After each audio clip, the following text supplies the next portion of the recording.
Agora que tá dando 9 horas. Olha, eu entrando ao vivo e questionando o relógio ali, são 9 horas. E aqui são 9h05. Mas enfim, estamos ao vivo. Boa noite. Bem-vindos a mais uma prosa-terapia. Vou aguardar todo mundo chegar. O meu convidado dessa noite é o Manuel Gomes, que é psicólogo e psicoterapeuta. E vou começar colocando aqui rapidinho o nosso tema, tá bom? Vou fixar enquanto a gente aguarda. Só um minutinho, vamos esperar as pessoas chegarem. Nosso tema de hoje será atendimento, né? Não vamos fingir que nós não que estamos enxergando. Atendimento psicológico. Deixa eu silenciar isso aqui, meu Deus. Atendimento psicológico. Oi, Manuel já entrou. Tô só colocando o nosso tema aqui. Já vou te chamar, tá bom?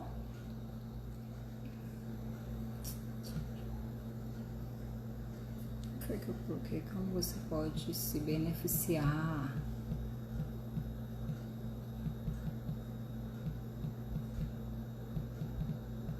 Boa noite, gente. Bem-vindo. Beneficiar. Ok. Publicar. Vou acessar aqui. Já vou chamar meu convidado dessa noite. Boa noite. Vou colocar aqui o meu.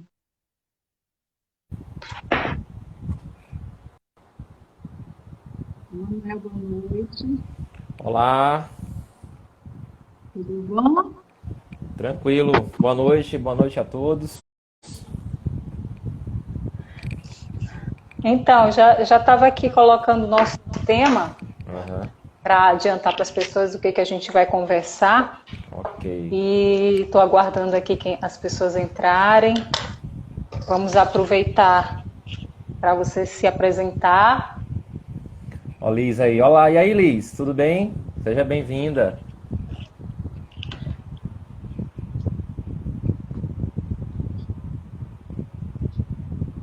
Oi, pessoal. Olá. Vamos começar, né, gente? Nós vamos falar sobre o atendimento psicológico. A gente colocou sobre o atendimento online, mas a ideia aqui é realmente a gente tirar todas as nossas dúvidas acerca da psicologia, psicoterapia, o que é o atendimento psicológico, aconselhamento psicológico é a mesma coisa, psicoterapia é uma coisa, é outra. Então, o Manuel está aqui para a gente sugar tudo que a gente precisa saber, não é isso, Manuel? Sobre Olá. isso, como que pode nos ajudar, tá bom? Então, se vocês tiverem suas dúvidas, tem uma caixinha aí, já podem perguntar. No final, a gente vai dar alguns minutinhos de interação. Se quiserem ir deixando as perguntas, eu volto, tá bom? Manuel, apresente-se, por favor. Olá. Então, gente, boa noite a todos. Érica, primeiramente, obrigado aí pelo convite de estar aqui na Prosa Terapia, dividindo esse espaço com você e com todas as pessoas que têm acompanhado o teu trabalho nesse sentido. Então, agradecer primeiramente essa oportunidade. Obrigada também. É sempre bom estar dentro de espaços que me possibilitam falar sobre psicologia. E então, atualmente eu sou psicólogo, psicoterapeuta da Clínica Estância Bela Vista. Tenho atuado como clínico, né, como psicoterapeuta, acompanhando tanto na modalidade da psicoterapia quanto no plantão psicológico. E ao longo desse processo tenho despertado muito interesse de estudar sobre a temática, de falar sobre isso, tanto que quando você me convidou, foi a primeira coisa que me veio à cabeça, né? Porque tenho observado, até através das pessoas que têm me procurado para atendimento e ao longo da minha trajetória profissional, o quanto isso ainda é um tabu, né? O quanto ainda as pessoas ainda têm muitas dúvidas acerca do que um psicólogo faz, se o psicólogo tem poderes mágicos de resolver os problemas de todo mundo, né? Tem uma resposta para tudo, tem uma solução para tudo, enfim. Então as pessoas chegam cheias de expectativas na clínica psicológica e essas expectativas me fazem, me despertam o interesse de falar sobre esses assuntos em espaços como esse, Acredito que as pessoas que estão aqui são pessoas que alguns já fazem psicoterapia, outros de repente estejam querendo fazer, outros são curiosos sobre o assunto, enfim. Então acho que é um bom momento da gente clarear essas ideias. Show de bola. Eu faço uso da psicoterapia, eu sou paciente, inclusive a minha psicóloga, ela é psicóloga psicoterapeuta corporal. A gente também vai dividir esse espaço daqui a algumas semanas.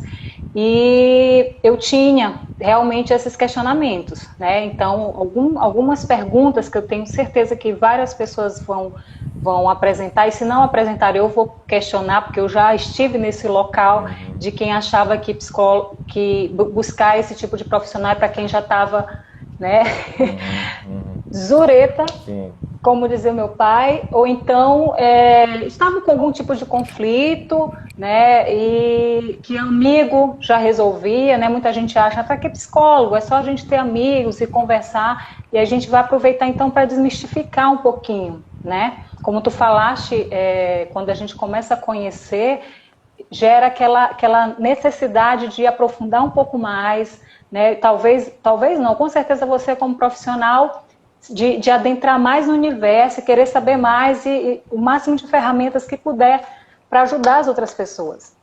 Né? Então, eu que te agradeço por ter aceitado o meu convite, né? O nosso convite da prosoterapia. Para mim é uma satisfação enorme te ter aqui, porque é uma pessoa que eu admiro muito, né? Estudioso, a gente já sabe, e com certeza tem muito a contribuir.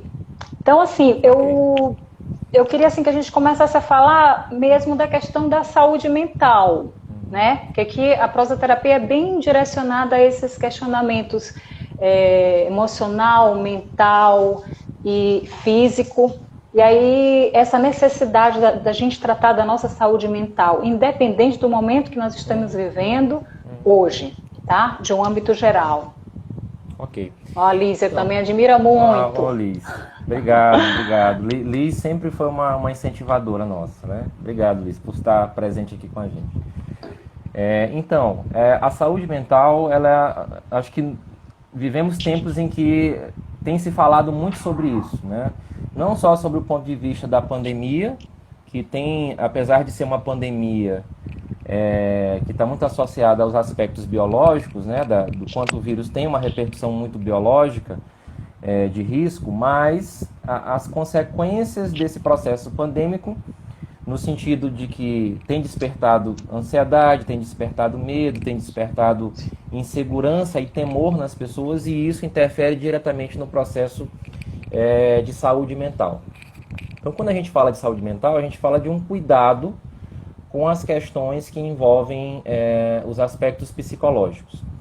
Quando a gente fala desse cuidado, a gente não está falando só de apagar incêndio, né? Como você mesmo falou. Muitas pessoas acreditam que buscar um serviço, que buscar um dispositivo de saúde mental está relacionado apenas a um contexto de crise, né?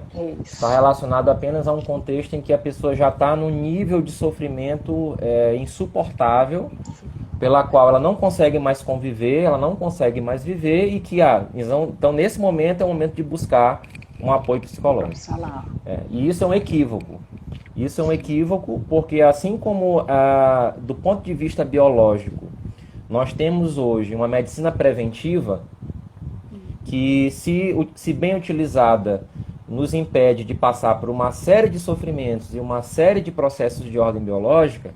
Do ponto de vista psicológico, também há uma ciência preventiva, né? Também há uma ciência preventiva.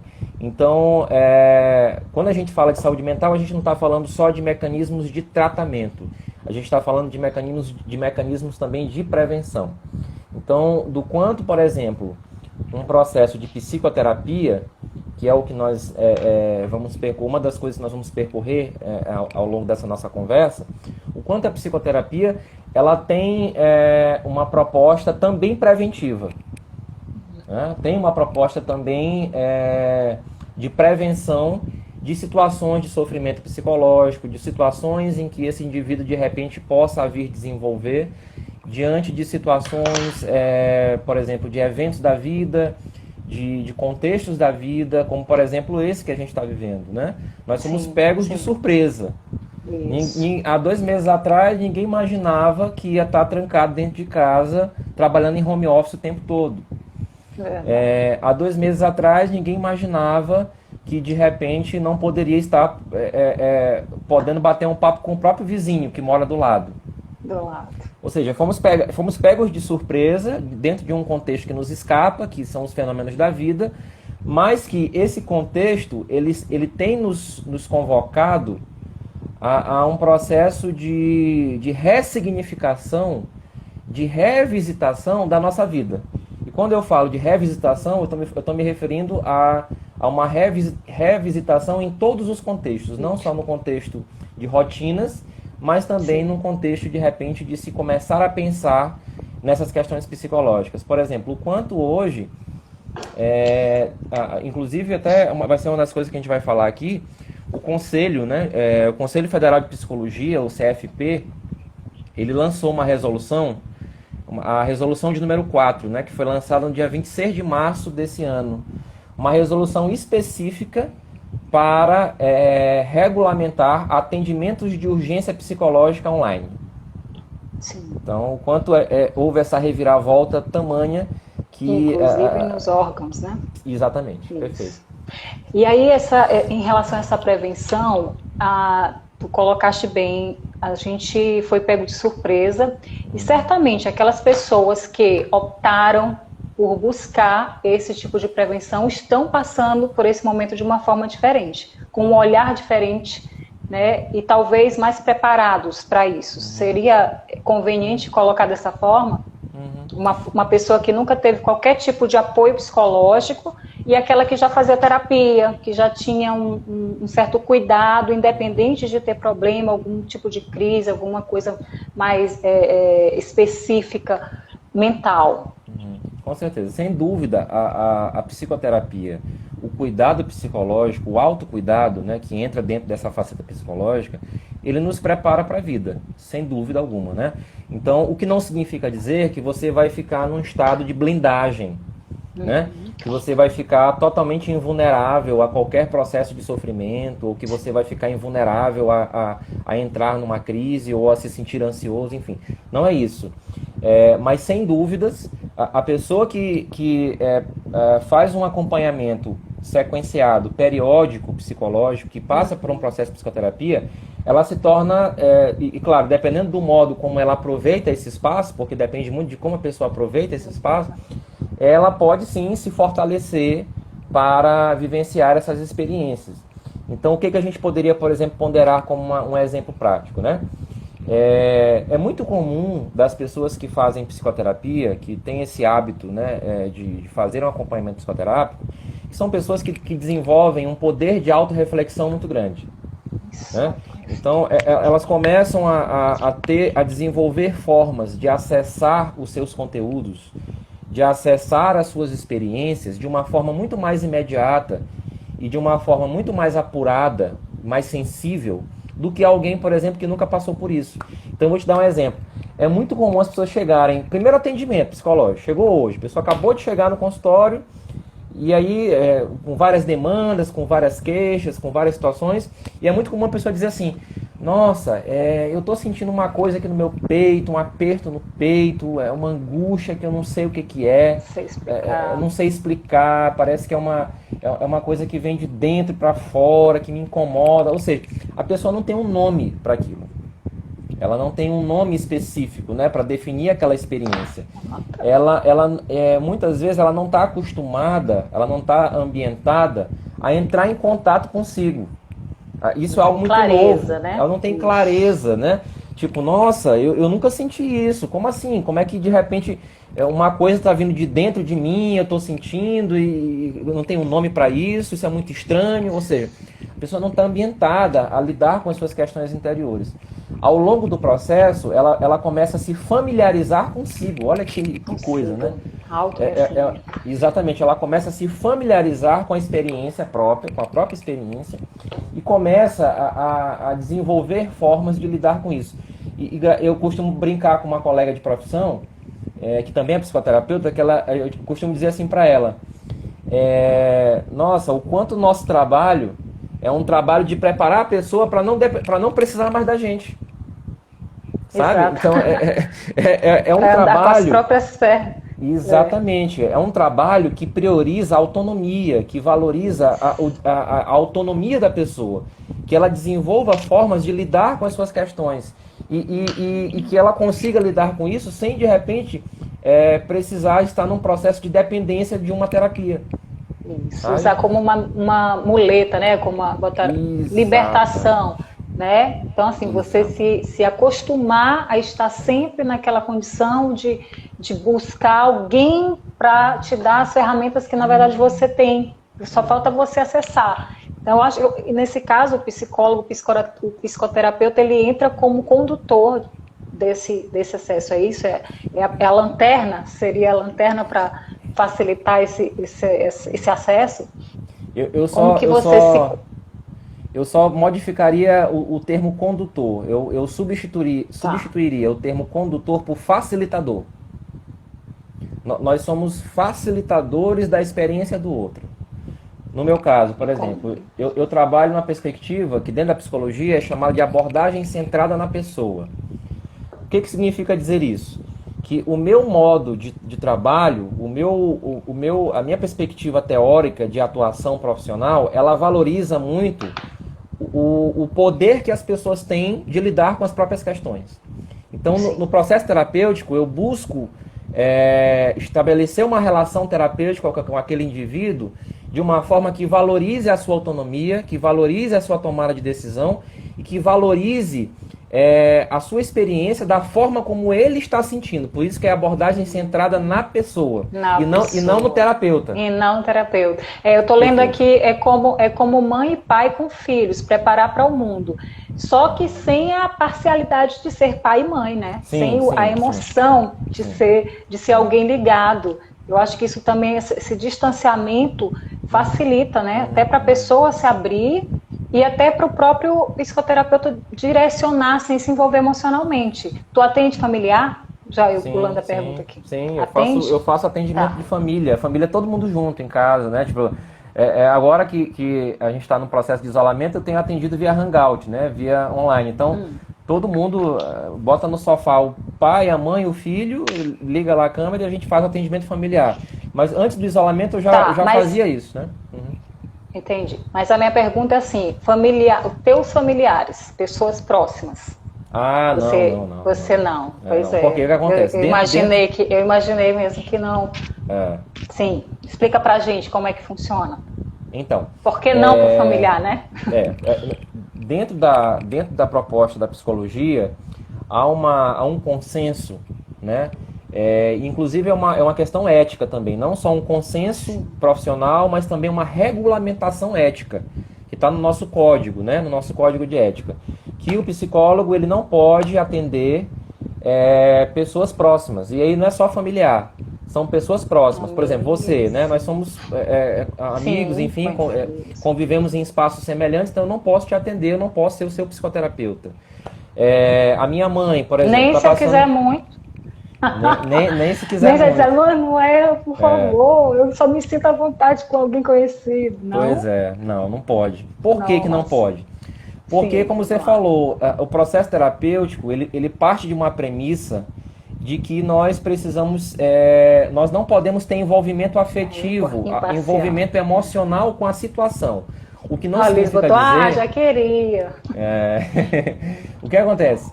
Não significa dizer que eu não possa ter envolvimento afetivo com a pessoa. Até porque a relação terapêutica é uma relação de afeto, é uma relação de afetividade. Sim, claro. A questão é que eu não posso ter envolvimento afetivo com a história de vida da pessoa. Eu não posso conhecer a história, eu não posso ser ator nessa história. No sentido de repente, uma amiga da minha mãe descobriu que eu sou psicólogo e essa amiga da minha mãe me viu crescer, por exemplo, frequentou a minha casa, eu sei a história dela, conheço algumas coisas da vida dela e de repente ela me procura, olha, Manuel, eu queria que você fosse meu psicólogo, fiquei sabendo que você é psicólogo, você pode me atender? Não, infelizmente não. Justamente por quê? Porque eu já tive contato com essa pessoa ao longo da vida dela eu já tenho, claramente, isso é uma condição nossa humana, né? Por exemplo, quando você entra em contato com alguém, por mais que você não conheça, você acaba emitindo um juízo de valor sobre aquela pessoa. Então você já tem uma opinião sobre ela, você já tem uma ideia sobre aquela pessoa. E isso na terapia não é algo facilitador.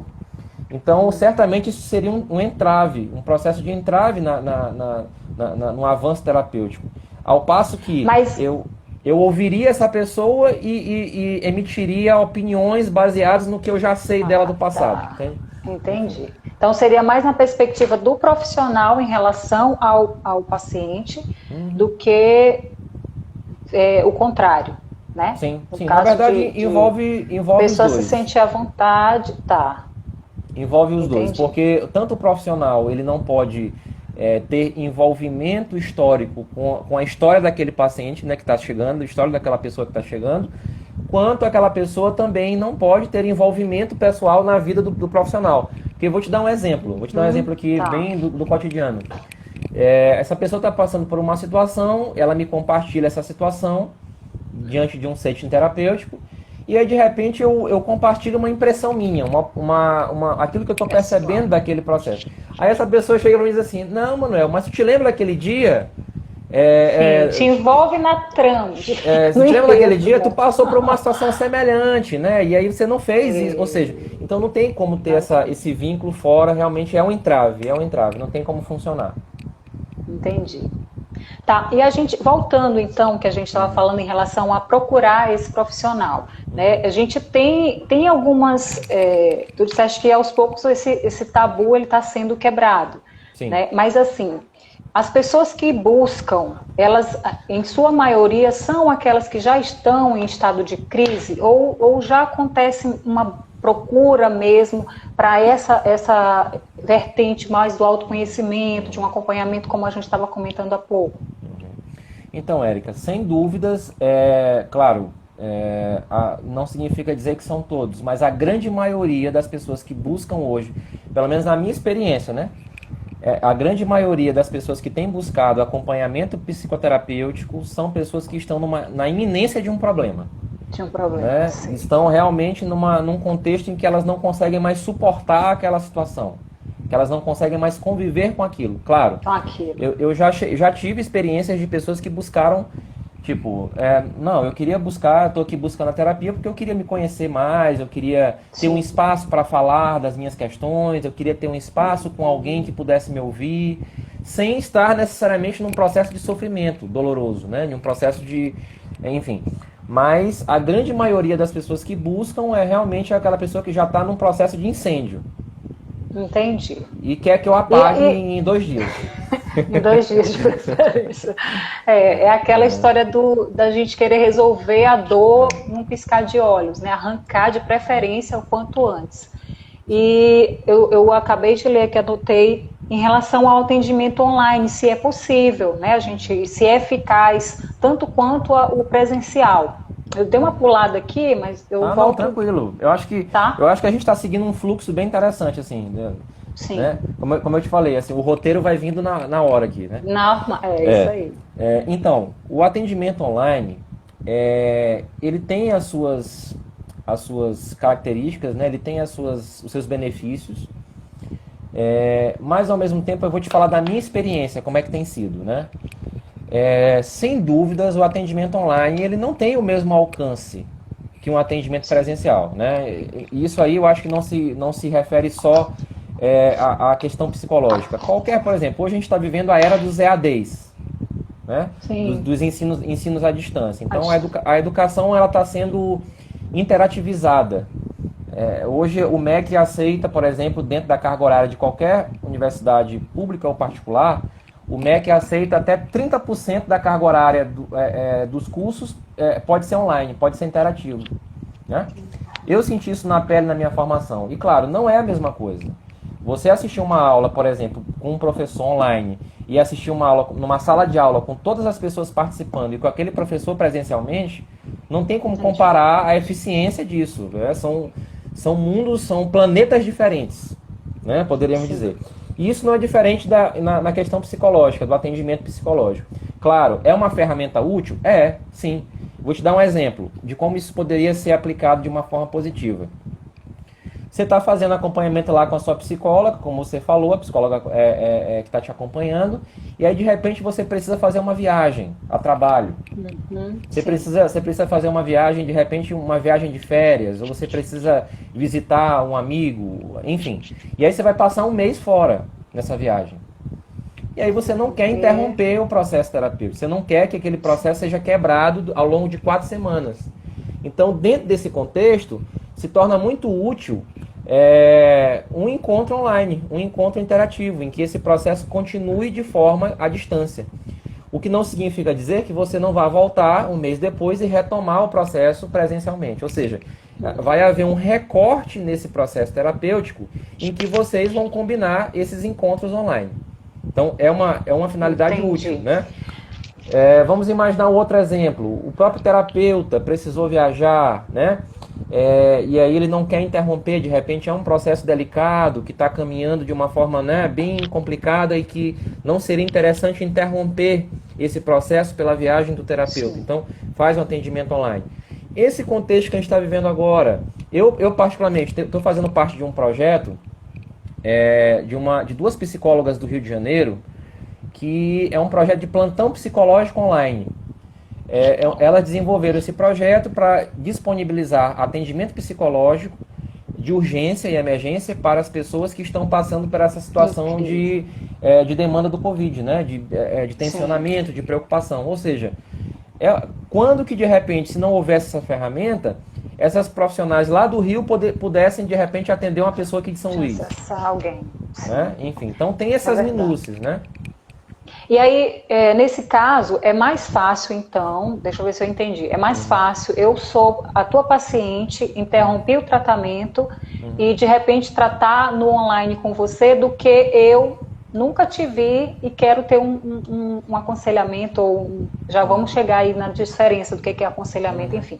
Mas em um atendimento online. Isso. Seria mais facilitado se a gente já tiver um contato anterior ou independente. Pode ser uma pessoa que nunca teve nenhum tipo de atendimento, é a primeira vez que consulta e é a primeira vez com você. Como que se dá isso aí? Então, pode acontecer das duas formas. A pessoa pode buscar sendo o primeiro atendimento, sim, enquanto ela pode buscar sendo fragmentos, né? Sendo momentos específicos do processo. Já tem um conhecimento com você. A questão é que, como eu te falei, da minha experiência, aí eu estou falando como terapeuta, né? Como psicoterapeuta, eu percebo limites, eu percebo entraves nisso. Eu vou te dar um exemplo prático. A tua psicóloga, que é psicóloga corporal, ela deve ter até mais clareza para falar a respeito disso. A linguagem corporal, no atendimento online eu não tenho acesso à linguagem corporal do indivíduo, né? Então eu particularmente gosto de observar tudo. Então enquanto você está falando, está me narrando... O teu corpo está falando. O teu corpo está trazendo até mais informações do que a tua fala verbal. Verdade. Então eu gosto de olhar os pés, eu gosto de olhar as mãos, eu gosto de olhar o conjunto, o corpo todo, né? Porque a linguagem ela é total. A linguagem ela não é circunscrita na boca, na fala. A linguagem ela é integral. Então isso no atendimento online a gente não tem. A gente perde, porque eu não estou com a pessoa aqui na minha frente. Então, fica até mais fácil de repente, passar despercebido situações. Então, vou te dar um exemplo, eu gosto de até clarear nesse sentido.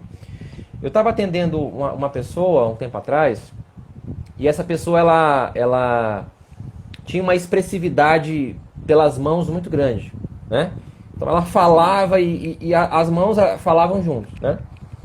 E aí, em um determinado momento do nosso atendimento, ela estava me falando que não, mas eu tô bem, eu tô me sentindo legal com isso, essa situação X não tá me incomodando, tá legal, eu tô conseguindo lidar bem com isso.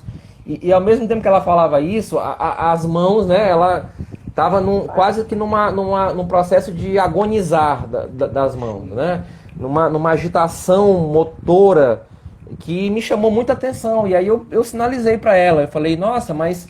Engraçado, né? Que ao mesmo tempo que você está me falando que você está calma, que você está tranquila, que isso está sendo legal, que isso está sendo fácil de ser digerido, nossa, você está agonizando na cadeira, né? Você tá quase caindo essa cadeira aí de tanto se saculejar. Parece que isso está trazendo um incômodo tamanho aí dentro que você não está conseguindo se segurar na cadeira. Ou seja, essa é uma impressão que só o encontro presencial me possibilita. Presencial vai te dar, é verdade. Exatamente. Assim, eu não tenho a formação de psicologia, mas a gente que faz atendimento fraterno, né, em casas espíritas, a gente nota isso. Às vezes a pessoa está falando uma coisa, mas não é aquilo. E aí o profissional, né, a pessoa que está, principalmente o psicólogo formado, que já tem todas as ferramentas, até me lembrei de uma passagem no seminário do Divaldo Franco, que ele disse que ele não gosta muito de estar na presença de psicólogo, porque esse povo já olha a gente assim, que parece que eles estão sabendo de tudo que está se passando na nossa cabeça. E é meio assim mesmo, né? Então, a gente conseguir direcionar, eu vi que pelo teu exemplo, há a possibilidade de confrontar diretamente, né? Tipo, e por que suas mãos não param? Ou, no caso do atendimento fraterno, a gente já vai fazendo perguntas para tentar chegar de uma forma mais sutil, sem confrontar a pessoa, né? Mas, de uma forma geral, é como tu estás falando mesmo, a gente, presencialmente, eu faço atendimento de aromaterapia, né? Reiki. Dá para fazer à distância o reiki, aromaterapia, a gente faz sessões de mindfulness, né, de visualização criativa. Então tem coisas que o ambiente facilita. Então o cheiro da sala, o conforto que a pessoa está, é um contexto, né? Tu falaste aí da minha psicóloga, ela tem um espaço lá, não é bem um divã, mas tem um espaço lá para a gente fazer esse tipo de vivência, né? Mas para um contexto de emergência, como tu falaste, emergencial, eu acho que é super positivo ter essa alça, esse apoio, né? E aí eu te pergunto, depois que a gente passa por essa experiência online, né? Tu sentes que a pessoa, assim, não sei se começaste a atender online agora ou se já vem... Já vem antes. Certo. Tu sente que a pessoa tem algum tipo de trava, tipo, vamos facilitar, vamos fazer só online? Ou, não sei se... Porque tem aquelas pessoas que querem comodidade, querem ficar, não, hoje vamos atender online mesmo, eu fico aqui em casa. E assim, tu tentas trazer para o consultório, já que essa abordagem presencial é mais efetiva? Sim. Não, sem dúvidas. Existem pessoas que preferem essa coisa da comodidade, né, de serem atendidas em casa. Mas dentro da minha experiência, por incrível que pareça, as pessoas elas têm optado mais o atendimento presencial. Eu tenho colocado, por exemplo, como opção nesse momento, como única opção, devido à questão do isolamento, o atendimento online. Mas muitas pessoas, inclusive hoje, uma pessoa entrou em contato comigo perguntando qual seria a disponibilidade para atendimento, e aí eu falei para ela que estava atendendo online, que tinha alguns dias da semana à noite que eu estava me colocando à disposição para isso, enfim. E ela falou, não, eu prefiro esperar então passar a pandemia para a gente se encontrar pessoalmente, porque eu não acho que esse atendimento online seja muito... Não me sinto à vontade. Ou seja, dentro da minha experiência, eu não tenho encontrado resistência a esse encontro presencial. As pessoas têm optado mais pelo encontro presencial do que pelo encontro online. Mas meio que as pessoas estão sendo obrigadas, né? Claro, dentro desse contexto de isolamento, como é uma recomendação de segurança, de prevenção, as pessoas estão buscando atendimento online não porque elas querem, mas porque realmente está sendo a única opção disponível. Entendi. Aí quando tu falas de emergência, eu já quero entrar naquela dúvida que eu acho que é geral, do que é o atendimento, o aconselhamento, eu até anotei aqui, né? Tem diferença, plantão psicológico, aconselhamento psicológico e psicoterapia. Isso. Explica aí para nós o que é cada um e em que contexto a gente deve buscar um ou outro. Tá. A grande diferença desses são modalidades, a gente chama na psicologia, né? São modalidades de atendimento. Então, por exemplo, o aconselhamento psicológico é uma modalidade que tem um caráter mais breve, né? Então, geralmente, o aconselhamento psicológico, ele tem uma curta duração. e ele gira em torno de situações mais pontuais. Então, existem situações, eu vou te dar um exemplo. Eu passei no vestibular para uma outra cidade e a minha família toda mora aqui. E isso está me trazendo um sofrimento imenso. Eu não sei o que eu faço. Se eu me mudo para lá, se eu aceito ir para lá, para esse local, ou se eu fico aqui na cidade. Eu não consigo tomar essa decisão sozinha. Isso está me incomodando de um jeito que eu não consigo dormir, está me trazendo um sofrimento muito grande. Enfim, essa seria uma demanda específica para um contexto de modalidade de aconselhamento psicológico. Aconselhamento. Ou seja, então, é uma demanda de um ente pontual. querido, sim, entendi. Então, alguma situação isolada, digamos assim. Isso, é uma situação que não exige um aprofundamento muito grande, que não exige uma continuidade muito grande, que não diz de um transtorno, que não diz de um processo de sofrimento profundo, mas situações pontuais que, claro, trazem sofrimento, trazem incômodo, trazem tensionamento, mas que numa curta duração, 2, 3, 4 sessões, dá para a pessoa tomar a decisão. A resposta. Isso, perfeito. Tá. Aí tem o plantão, né? Isso. Plantão psicológico. Esse aí já seria o quê? Qual que é que diferencia? Tá. O plantão psicológico, como o próprio nome já está dizendo, já está mais associado a uma modalidade, assim, dentro da literatura, da psicologia, o aconselhamento, o plantão psicológico, alguns autores acabam utilizando a abordagem de que o plantão psicológico ele se encaixaria numa modalidade de aconselhamento. Enquanto outros autores discordam, né, que dizem que não, o plantão é uma modalidade específica, diferente do aconselhamento. Ou seja, não há um consenso sobre isso. Mas o que seria a grande diferença, pontualmente, né, a grande diferença entre um e outro? É que o plantão psicológico ele está mais associado a um atendimento de urgência psicológica. Ou seja, a pessoa está realmente num processo de um sofrimento muito grande, um sofrimento psíquico muito grande, ocasionado de alguma situação em que ela precisa imediatamente daquele atendimento. Entendi. Ela precisa de uma forma imediata daquele atendimento. Ela está, por exemplo, prestes a cometer um ato de suicídio. Ela está prestes, por exemplo, a cometer um ato, algo contra si mesma ou contra alguém, diante daquele sofrimento, e que ela realmente não está mais conseguindo conviver com aquilo, ou seja, ela está na iminência de um processo mais grave.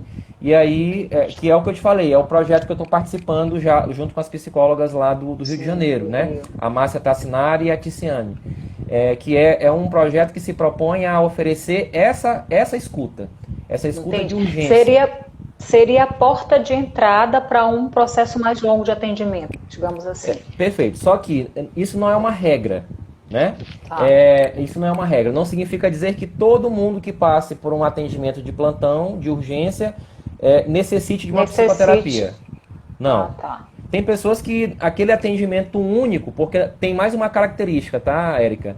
O plantão psicológico, ele oferta geralmente um atendimento só. Que é aquele atendimento de urgência, aquele atendimento mesmo na iminência da crise, na iminência da situação. Tá. Ok? E aí o que acontece? Às vezes, se o plantonista que está atendendo, ele percebe que é uma demanda que poderia ser facilitada de uma forma melhor na psicoterapia. Aí ele recomenda, olha... Aí ele direciona. Ele direciona, mas nem toda vez é preciso. Às vezes é uma situação pontual mesmo que um atendimento dá conta. Entendi. Então chegamos na psicoterapia. Então quando a pessoa já vai, como que se delineia aí? Tá. Então, a psicoterapia, dentro dessas modalidades de atendimento psicológico, ela já está mais enquadrada em um acompanhamento processual. O que isso significa dizer? Processual vem de processo, ou seja, é um atendimento mais demorado, mais continuado, e um atendimento que tem uma característica básica, que é a periodicidade, né? Ou seja, como é que funciona o processo, essa periodicidade? Geralmente, dependendo da gravidade ou não da situação, ele varia de 2 atendimentos semanais a 1 atendimento semanal, né? Então, mas hoje, por exemplo, eu já tenho pessoas que eu acompanho, que eu atendo, que eu acompanho quinzenalmente, né? Então, a própria pessoa, e isso, como eu te falei, a abordagem centrada na pessoa. É uma decisão que a pessoa toma, não é uma coisa que eu imponho ou que eu recomendo enquanto psicoterapeuta. Eu costumo, no finalzinho da última sessão, da primeira sessão, eu reservo uns 10 minutinhos para conversar com a pessoa sobre isso. E aí eu sempre faço a pergunta, né? E aí, como é que tá para você? Qual é a tua disponibilidade acerca desse processo? Você quer que a gente se encontre semanalmente? Você quer que a gente se encontre quinzenalmente? Como é que tá para ti? Você acha que tem a necessidade desse encontro semanal, mais próximo? Ou você acha que, de repente, a gente poderia se encontrar a cada 2 semanas? E aí a pessoa, dependendo da situação dela, ela avalia isso e toma essa decisão. Então, ela não vai com o intuito de fazer um acompanhamento. É como se fosse um aconselhamento, sem ser o aconselhamento, né? Já que o aconselhamento é uma situação isolada que aconteceu, mas eu vou buscar um psicólogo, eu quero me autoconhecer, ou então eu estou num processo realmente de questionamentos íntimos e com medo de acontecer algo mais profundo, algum tipo de transtorno, aí eu busco. Né? Aí eu vou ter esse primeiro atendimento, que é como se fosse uma anamnese, como se fosse uma primeira entrevista, para eu avaliar se eu gostei. Eu estou perguntando bem leigamente, porque é tipo isso. Eu cheguei lá, você tá falando, né? Cheguei lá, me senti bem, e aí me identifiquei, porque eu acho que isso é outro ponto que a gente pode tratar. Eu posso testar com a pessoa A e não me sentir bem com a metodologia, buscar B, né? Porque eu acho que também tem isso, como tu falaste, é uma relação de afeto, mesmo com o desconhecido, você precisa se sentir à vontade com tal pessoa. Aí eu cheguei, conversei, né, gostei da abordagem, aí você me coloca a possibilidade. Isso. Né, a necessidade. Então, é isso mesmo. Eu particularmente não trabalho com anamnese, né? Algumas abordagens psicológicas utilizam, como você falou, utilizam o primeiro atendimento para um processo de anamnese. Dentro da minha perspectiva teórica, do meu modo de atuação, eu já começo o processo desde o primeiro dia. Então, eu não separo a primeira sessão para fazer anamnese. A própria sessão, o próprio encontro já funciona naturalmente como esse contato inicial. Como o primeiro. Isso, tá. Eu não levo nenhuma estrutura prévia nesse sentido.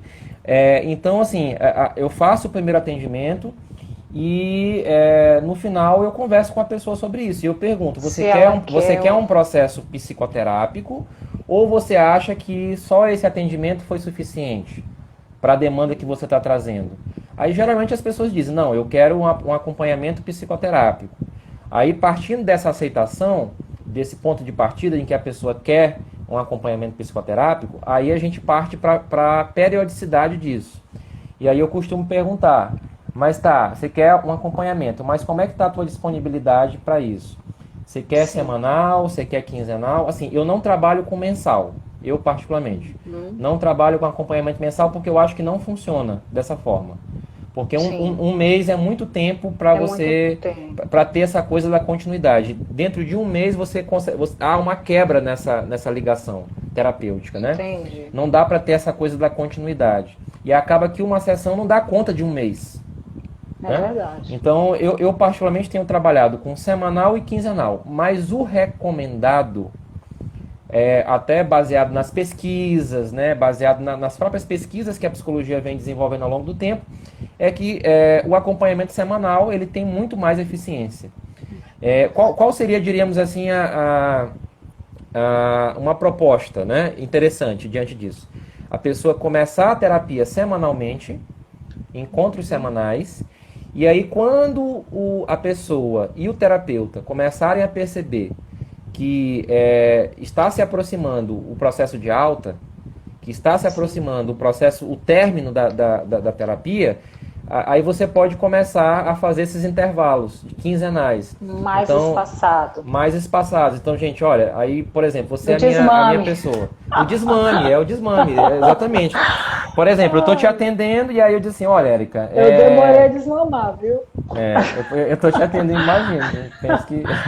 É bom demais. Pois é, então assim, eu tô te atendendo e aí o que eu vou fazer, né? Eu vou dizer assim, olha, Érica, eu tô percebendo que o nosso processo, né, tá caminhando pro fim, você não tá trazendo mais tantas questões, a gente tá meio que num papo aqui informal, não tá sendo mais terapia, a gente tá mesmo mais conversando do que num processo terapêutico, e eu queria saber de ti, como é que você tá achando, se você acha que é preciso continuar, se você acha que, né? E aí geralmente a pessoa realmente ela se dá conta disso, né? Do quanto aquilo não tá sendo mais uma... Não tá mais. Não tá tendo mais um fluxo terapêutico, mas sim um bate-papo entre amigos, né? E aí ela realmente toma essa decisão de encerrar o processo. E aí eu costumo propor isso. Eu digo, olha, então vamos fazer o seguinte, vamos passar a se encontrar agora quinzenalmente, em vez de ser semanal, vamos fazer encontro quinzenal e aí depois a gente encerra. Ou quando houver alguma demanda, né, mais específica. Sim. Aí eu te pergunto, você chegou a essa conclusão, meio que, bora, vamos lidar com suas questões sozinho, vamos parar de bate-papo. Aí você sinalizou. E quando você percebe que a pessoa precisa e ela diz, não, acho que resolveu hoje só. Como que é a abordagem do profissional nesse momento? Porque, assim, claro que a gente tem que respeitar o livre-arbítrio da pessoa, mas você está vendo que existe uma necessidade, não quer empurrar o serviço de uma forma que pareça que você quer. É delicado, né? Mas, assim, como profissional que identificou, você com certeza tem uma abordagem, um direcionamento para ver se a pessoa permanece. Como que é feito isso? Ou simplesmente, não quer, então, beleza, é centrado na pessoa, livre-arbítrio, pode ir. Perfeito. Como é? A tua pergunta foi excelente. Então, existe uma discussão, né, uma conversa em torno da psicologia que é muito pertinente, acerca do quanto o profissional ele também precisa de cuidado. Ele também precisa trabalhar as suas questões. E dentre as suas questões que o profissional precisa trabalhar com o psicoterapeuta dele, porque o psicólogo também tem um psicoterapeuta, né? Não tem como eu fazer a minha autopsicoterapia, não existe isso. Não dá. Né? Isso não funciona. Eu preciso de alguém que me escute, que tenha também essa expertise para que eu possa ter um processo. Então, o psicoterapeuta precisa também buscar esse apoio. Claro. E dentro desse apoio, tem uma questão que eu acho que atravessa todos os psicoterapeutas, né? E aí eu falo pessoalmente por mim, mas pela experiência que venho tendo também com outros amigos, com colegas que também atuam na área, que é a frustração. Trabalhar com psicoterapia, Érica, é trabalhar diariamente com frustração. Sim. A gente a todo ajudar. tempo, exatamente, a todo tempo você se depara com limites. E dentre os inúmeros limites que a gente se encontra, que a gente se depara, é o limite da disponibilidade do outro. Sim. Ou seja, se não houver, e aí eu estou te falando de uma forma, bem enérgica até, bem efetiva. Se não houver disponibilidade espontaneamente da pessoa que está buscando o processo terapêutico, se não houver a disponibilidade real, sincera, da pessoa que está passando pelo processo, e mesmo assim você continuar o processo, me desculpem os psicólogos que estão me ouvindo, enfim, com todo respeito, mas você vai estar brincando de ser psicólogo e a pessoa está brincando de ser atendida. De ser atendido. Porque não funciona, não tem como acontecer o processo terapêutico sem que haja disponibilidade de ambas as partes. De ambas as partes. E se a pessoa não quiser, não tem como você obrigá-la a acessar esses conteúdos. Vocês vão ficar olhando um para a cara do outro o tempo todo, o psicólogo ganhando dinheiro da pessoa, e não vai ter processo terapêutico, não vai ter percurso terapêutico eficaz diante disso. Eu vou te dar um exemplo prático disso. Isso acontece muito, Érica. Inclusive, eu não atendo crianças, né? Não sou terapeuta infantil, atendo só adolescente, adulto e idoso. Mas isso acontece muito na clínica infanto-juvenil. Ou seja, O pai quer. O pai quer. E você falou a coisa, você falou a chave, é o ponto-chave. O pai quer que o filho mude. Meu filho não faz isso, meu filho é aquilo, meu filho... Mas não há disponibilidade por parte daquele indivíduo para o processo. Aquele indivíduo não considera que precisa daquilo, ainda não considera. Sim. E esse tempo precisa ser respeitado. Então, não tem como a gente abrir a cabeça de ninguém para fazer nada. Por isso que eu falei, é um dos tabus que as pessoas acreditam que o psicólogo ele tem uma força mágica de penetrar na alma, né, das pessoas e fazer com que a pessoa fale das suas questões. Fale das suas questões, mesmo que sem que ela queira. Tipo assim, eu tô aqui contigo. Nossa, Érica, eu falei uma coisa, você conseguiu sugar de mim uma coisa, né? Enfim, não é dessa forma. Não é dessa forma. Certo. A pessoa tem que te dar ferramentas, né? E se ela se fecha, não tem como você acessar. Não tem como. E aí eu acho que nesse momento a gente tem que ser franco com a pessoa e com a família. No sentido de dizer, olha, eu não estou percebendo você no processo. Entendi. E infelizmente eu estou esbarrando num limite que é você não querer. Então eu acho que não tem mais como a gente continuar enquanto não houver essa disponibilidade. Eu acho que a sinceridade nesse momento precisa ser o cargo-chefe. Show de bola. Pessoal, alguém tem dúvida aí, gente? Eu acho que ele está esclarecendo tudo, né? A gente ainda tem alguns minutinhos. Eu já anotei algumas dúvidas que foram passando aqui. Ainda quando a gente começou a conversar, falando da questão emocional, se ela interfere no imunológico, também sobre questão de autocontrole, o atendimento online a gente acabou de responder, e eu acho que essa pergunta do emocional e imunológico baseado no que a gente está transitando nesses dias, né? E esse apoio psicológico, ele tem algum tipo de efetividade nessa questão? Da pessoa que está se olhando um pouco mais, voltando para o autoconhecimento, ela de alguma forma blindar o imunológico dela, fortalecer? Então, o processo psicoterapêutico, ele proporciona com que a pessoa esteja mais congruente. Eu estou te ouvindo, eu vou só vou descendo as perguntas aqui. Tá, ok. Então, o processo terapêutico, bem aproveitado, bem utilizado pela pessoa que está se propondo a isso, ele é facilitador de se alcançar um estado de congruência. O que é esse estado de congruência? É um estado em que você estabelece uma maior conexão consigo mesmo, uma maior intimidade consigo mesmo, e o seu pensar, ele se conecta, o seu pensar se conecta com o seu sentir, que se conecta com o seu agir. Ou seja, o que é um estado de incongruência? Geralmente as pessoas chegam na terapia incongruentes. O que é um estado de incongruência? Eu penso uma coisa, sinto outra e faço outra. Ou seja, não há uma... Totalmente... Exatamente. É um estado de precisando de um alinhamento ali de chakras. Um estado de desarmonia. Um estado de desarmonia interior em que eu não consigo me encontrar dentro dessa minha experiência.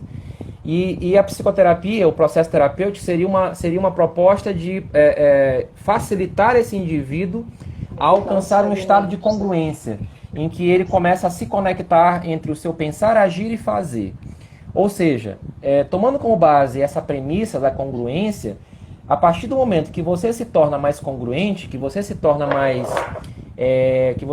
mais ajustado do ponto de vista interno das suas questões, isso te possibilita uma repercussão completamente direta com o teu organismo total. Físico. Exatamente, porque nós somos seres, né? E aí a definição da OMS, Organização Mundial de Saúde, nós somos seres bio, psico, sócio, eco, espirituais. Ou seja, nós somos um complexo, né? E que não há uma fragmentação. Não há uma fragmentação desses elementos. Então não tem aqui é o meu corpo, aqui é minha mente, aqui é o meu sócio, não tem essa separação, está tudo conectado. Então se eu atingo um estado de congruência maior do meu aspecto mental, do meu aspecto sentimental, isso vai repercutir totalmente no meu aspecto biológico. que vai repercutir totalmente no meu aspecto sociológico, que vai repercutir totalmente no meu aspecto familiar, ou seja, está tudo conectado. Então, existem pesquisas que falam, né? A ciência médica está aí para falar disso, do quanto um estado de bem-estar psicológico, o estado de equilíbrio psicológico e emocional, ele influencia diretamente no nosso sistema imunológico. Ou seja, um estado de congruência é um estado totalmente propiciador de saúde, inclusive de você estar invulnerável, de você estar menos vulnerável, menos suscetível, inclusive a ser contaminado pelo Covid-19. Perfeito. Então a psicologia concebe o holístico.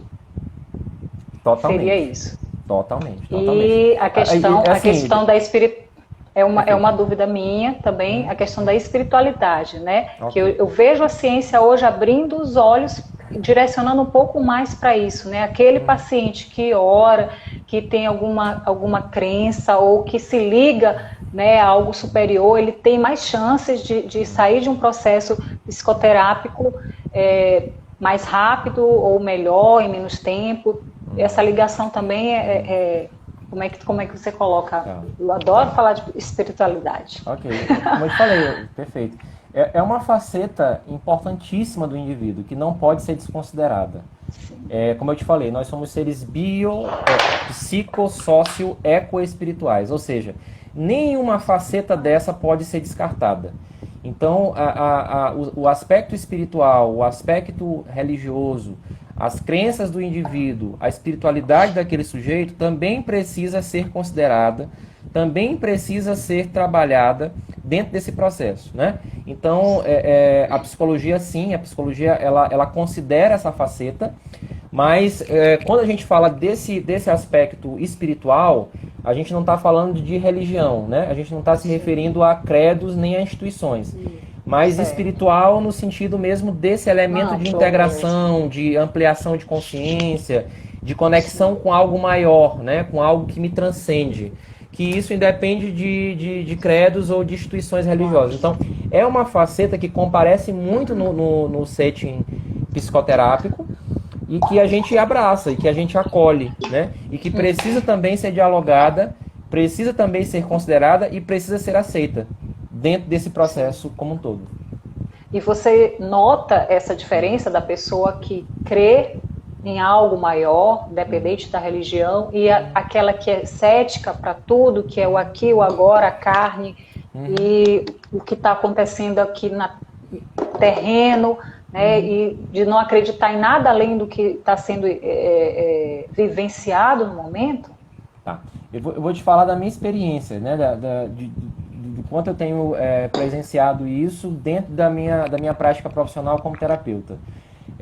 Tenho observado, sim, que pessoas que chegam, né, com uma consciência mais conectada, com uma consciência mais íntima desse aspecto da espiritualidade, ou seja, as pessoas que chegam com uma proximidade experiencial maior desses elementos espirituais, elas acabam tendo maiores recursos de lidar com situações do cotidiano, né? Como, por exemplo, essa situação que a gente está vivendo, de pandemia, enfim, elas acabam encontrando nelas recursos mais sustentáveis para conseguir lidar com essas situações do que pessoas que chegam, às vezes, dizendo, eu não acredito em nada, desiludidas não tenho nenhuma conexão, nenhum credo, não tenho nenhuma aproximação com esse aspecto espiritual da minha vida.